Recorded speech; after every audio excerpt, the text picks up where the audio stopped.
नीला आसमान अचानक ही स्याह हो चला था। बारिश की छोटी छोटी बूंदें अंबर से टपकने लगी थी। तूफान जोरों पर था। दरवाजों के टकराने की आवाज सुनकर जूही बाहर आई। अंधेरा देखकर अतीत की स्मृतियां ताजा हो गई। कुछ ऐसा ही तूफानी मंजर था आज से 1 साल पहले का। उस दिन उसने जीन्स पर टॉप पहना था, अपने रेशमी केशों की पोनीटेल बनाई थी। वह बहुत खूबसूरत लग रही थी। उसने आंखों पर सनग्लासेस चढ़ाए और ड्राइविंग सीट पर बैठ गई। कुछ ही देर में वह बैंक में थी। मैनेजर के कमरे की तरफ बढ़ते हुए उसे कुछ संशय सा था कि उसका लोन स्वीकृत होगा भी या नहीं, पर मैनेजर की मधुर मुस्कान ने उसके संदेह को विराम दे दिया। उसका लोन स्वीकृत हो गया था और अब वह अपना बुटीक खोल सकती थी। आनन फानन उसने मिठाई मंगवा कर बैंक स्टाफ को खिलाई और प्रसन्नतापूर्वक घर लौट आई। शुरू से ही वह काफी महत्वाकांक्षी रही थी। फैशन डिजाइनिंग का कोर्स करते ही उसने लोन के लिए आवेदन कर दिया था। पड़ोस के कस्बे में रहने वाली जूही इस शहर में किराए पर अकेली रहती थी और अपना कैरियर गारमेंट्स के व्यापार से शुरू करना चाहती थी। अगले दिन उसने सोचा कि मैनेजर को धन्यवाद दे आए। आखिर उसी की सक्रियता से लोन इतनी जल्दी मिलना संभव हुआ था। मैनेजर बेहद स्मार्ट, हंसमुख और प्रतिभावान था। जूही उससे बेहद प्रभावित हुई और उसकी मंगाई कॉफी के लिए मना नहीं कर पाई। बातों बातों में उसे पता चला कि वह शहर में नया आया है।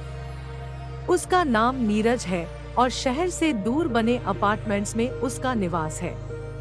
धीरे धीरे मुलाकातें बढ़ी तो जूही ने पाया कि दोनों की रुचियां काफी मिलती है। दोनों को एक दूसरे का साथ काफी अच्छा लगने लगा। लगातार मुलाकातों में जूही कब नीरज से प्यार कर बैठी पता ही न चला। नीरज भी जूही की सुंदरता का कायल था। बिजली तो उस दिन गिरी जब बुटीक की ओपनिंग सेरेमनी पर नीरज ने अपनी पत्नी नीता से जूही को मिलवाया। नीरज के विवाहित होने का जूही को इतना दुख नहीं हुआ जितना नीता को उसकी पत्नी के रूप में पाकर। नीता जूही की सहपाठी रही थी और हर बात में जूही से 19 थी। उसके अनुसार नीता जैसी साधारण स्त्री नीरज जैसे पति को डिजर्व ही नहीं करती थी। सहेली पर विजय की भावना जूही को नीरज की तरफ खींचती गई और नीता से अपनी श्रेष्ठता प्रमाणित करने के चक्कर में जूही का नीरज से मिलना जुलना बढ़ता गया। नीता खुश थी। अकेले शहर में जूही का साथ उसे बहुत अच्छा लगता था। वह हमेशा उससे कुछ सीखने की कोशिश करती, पर इन लगातार मुलाकातों से जूही और नीरज को कई बार एकांत मिलने लगा। दोनों बहक गए और अब एक दूसरे के साथ रहने के बहाने खोजने लगे।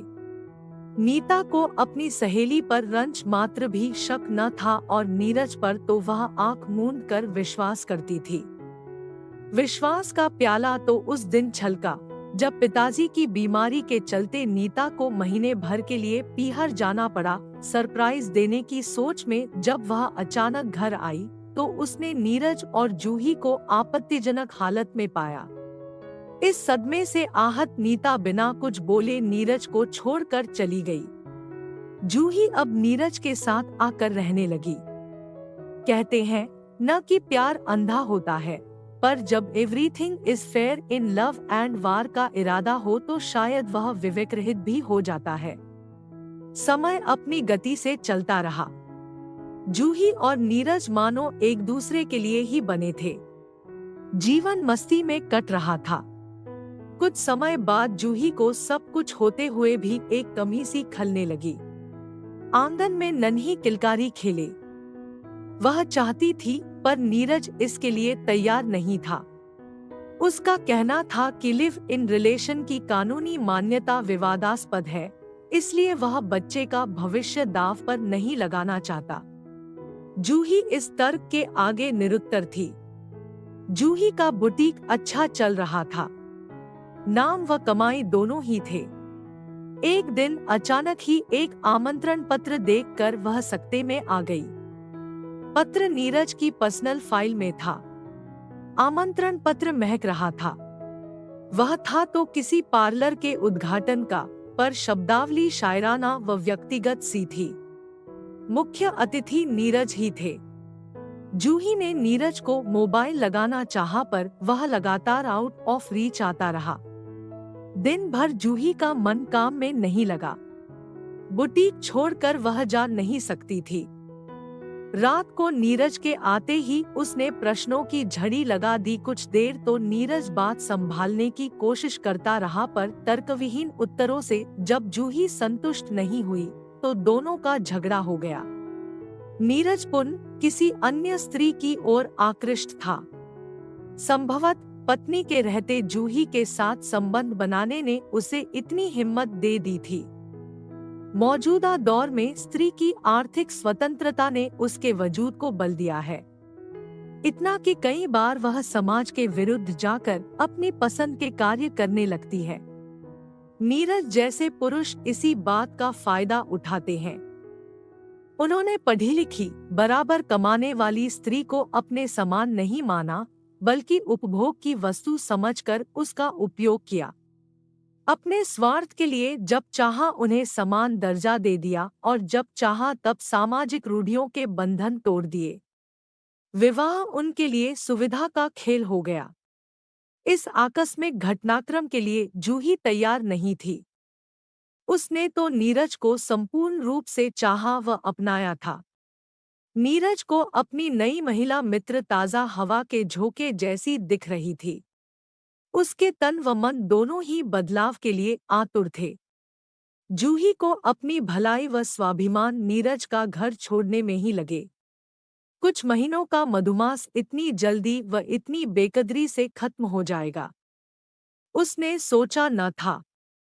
नीरज ने उसको रोकने का थोड़ा सा भी प्रयास नहीं किया। शायद जूही ने इस कटु सत्य को जान लिया था कि पुरुष के लिए स्त्री कभी हमकदम नहीं बनती। वह या तो उसे देवी बनाकर उसे नैसर्गिक अधिकारों से दूर कर देता है या दासी बनाकर उसके अधिकारों को छीन लेता है। उसे पुरुषों से चिढ़ सी हो गई थी। नीरज के बारे में फिर कभी जानने की उसने कोशिश नहीं की, न ही नीरज ने उससे संपर्क साधा। आज बादलों के इस झुरमुट में पिछली यादों के जख्मों को सहलाए हुए वह यही सोच रही थी कि विश्वासघात किसने किसके साथ किया था। इस कहानी से क्या समझ आया हमें कमेंट करके ज़रूर बताएं। इसी तरह नई नई कहानियाँ सुनने के लिए हमारे चैनल को लाइक और सब्सक्राइब ज़रूर करें।